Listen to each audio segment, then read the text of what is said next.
Elisabeth Quint, bonjour. Bonjour. Donc on vous connaît sur Paris Première, notamment dans Ciné Quint, que vous présentez tous les mercredis, mais aussi depuis le 9 janvier sur Arte cette fois-ci, dans 28 minutes, donc un nouveau magazine, nouveau depuis janvier, le 9 janvier, à 20h05 tous les jours. L'accroche de ce magazine est ambitieuse, c'est l'émission qui vous fait voir l'actualité autrement. Alors l'idée c'est quoi? C'est de dépoussiérer le traitement de l'actualité? C'est quoi, c'est autrement? Non, c'est pas de dépoussiérer, c'est sans doute d'apporter un éclairage nouveau, c'est-à-dire qu'on envisage tous les jours un fait d'actualité qui nous a frappés, que ce soit l'actualité sociale, l'actualité géopolitique ou même une actualité plus liée à l'ère du temps, à des phénomènes de société. Et cette actualité, on l'a fait décrypter par des acteurs de la vie culturelle, des cinéastes, des écrivains, des romanciers, que sais-je, des plasticiens, et par des spécialistes, des experts des experts scientifiques, soit des sciences dures, soit des sciences humaines. Et tous ces regards portés sur ce fait d'actualité apportent quelque chose de complètement nourrissant, différent, en tout cas différent et décalé par rapport à l'heure de notre diffusion. Donc, les sujets que vous traitez sont aussi vastes que l'actu. Parmi les thématiques récentes, j'ai noté celle de mercredi. Vous êtes passé de Mitt Romney, candidat républicain, accusé d'avoir maltraité son chien, à un sujet, une question plus vaste, l'attachement profond, parfois pathologique, que nous portons à nos animaux de compagnie, pour vous poser finalement la question, sans les animaux, le monde serait-il plus humain? À vouloir trop élargir le sujet, est-ce qu'on risque pas un peu de s'éloigner des thématiques des débats? Non, parce que honnêtement, et on l'a bien spécifié, l'affaire qui oppose les républicains aux démocrates aux États-Unis sur cette question du traitement, du maltraitement de l'animal domestique n'a strictement aucun intérêt. C'est juste un prétexte pour durcir et cristalliser l'affrontement qu'on connaît entre Romney et Obama et leurs partenaires et leurs partisans. On s'est interrogé sur, oui, les attachements pathologiques aux animaux domestiques, mais bien au-delà de ça, quel est le rapport entre la culture et la nature, la part animale en nous? Et tout simplement parce que ce qui nous a frappé, c'est qu'il y a de plus en plus d'expositions, de spectacles organisés autour de l'animalité, de l'animal sauvage.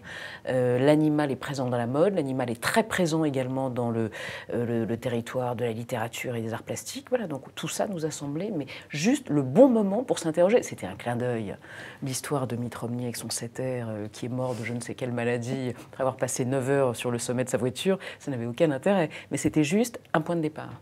On trouve dans ce magazine des modules installés, comme le journal du temps, assez bien ficelé, qui, en fait, c'est une séquence en images qui inscrit le thème du jour dans une perspective chronologique. C'est une séquence en images qui est indispensable parce qu'elle permet de regarder ce qui se passe aujourd'hui et de le réinscrire dans le continuum historique. Voilà. Et effectivement, tout le monde le sait, on ne peut pas comprendre ce qui se passe ici et maintenant si on ne rattache pas ça à l'histoire.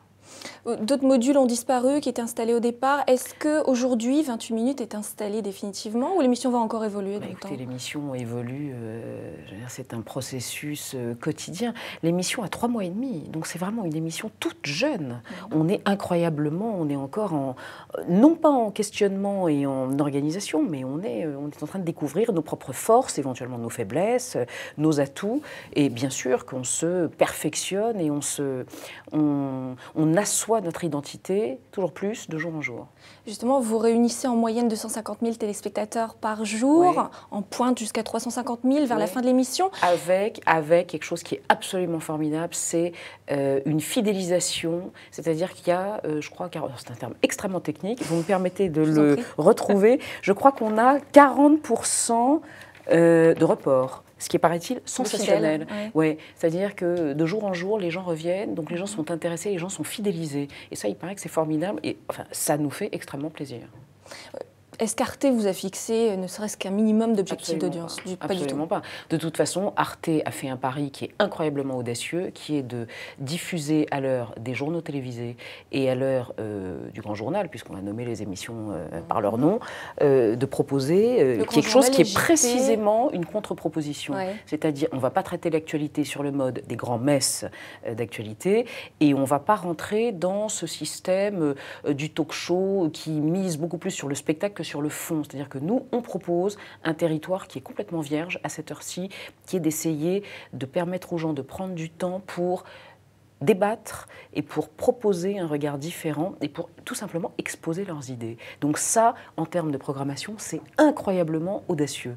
Et les chiffres, les audiences qu'on fait par rapport à ça sont assez formidablement honorables.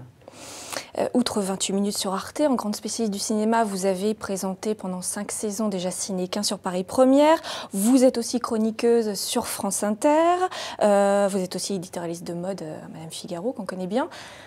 Est-ce qu'il faut être aujourd'hui touche à tout et vraiment multicarte pour durer en télé, en radio?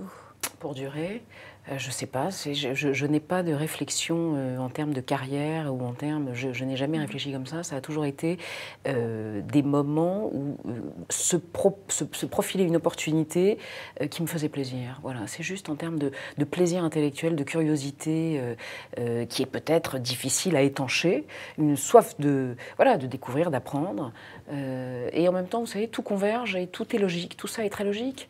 Le cinéma, le spectacle, la culture, là on est vraiment au carrefour de la culture, des sciences et de l'actualité. Donc je dirais que tout ce que j'ai fait jusqu'à aujourd'hui peut-être aboutissait ou devait aboutir à ça, à cette émission d'Arte. Vu votre enthousiasme, j'imagine que vous continuez à la rentrée sur Arte, le mercato a commencé. Est-ce que vous souhaitez continuer également sur Paris Première? C'est quoi le mercato? C'est quoi le mercato? C'est un truc de foot? Expliquez-moi. C'est presque ça, c'est l'évolution des uns et des autres sur les différents médias, la façon dont vous savez, on est parti, on a un tel enthousiasme et cette émission procure un tel plaisir à la faire, on est parti pour 10 ans là. D'accord. Oui. Et sur Paris Première, vous continuez? Paris Première, chaque chose a son temps. Voilà. Et les choses ont leur temps et il est peut-être temps de passer à autre chose. Elisabeth Quint, merci. Je voulais vous demander ce que vous comptiez traiter comme question ce soir. Ce soir, nous parlons de la musique, du rapport nécessaire ou indispensable selon de l'homme à la musique, avec un psychanalyste qui s'appelle Michel Schneider, qui est musicologue, et un jeune comédien qui est absolument surprenant, qui a explosé sur M6 dans Kaamelott, il s'appelle Alexandre Astier. Il se trouve qu'il propose un spectacle sur Jean-Sébastien Bach. Il joue lui-même de la musique depuis qu'il a 7 ans.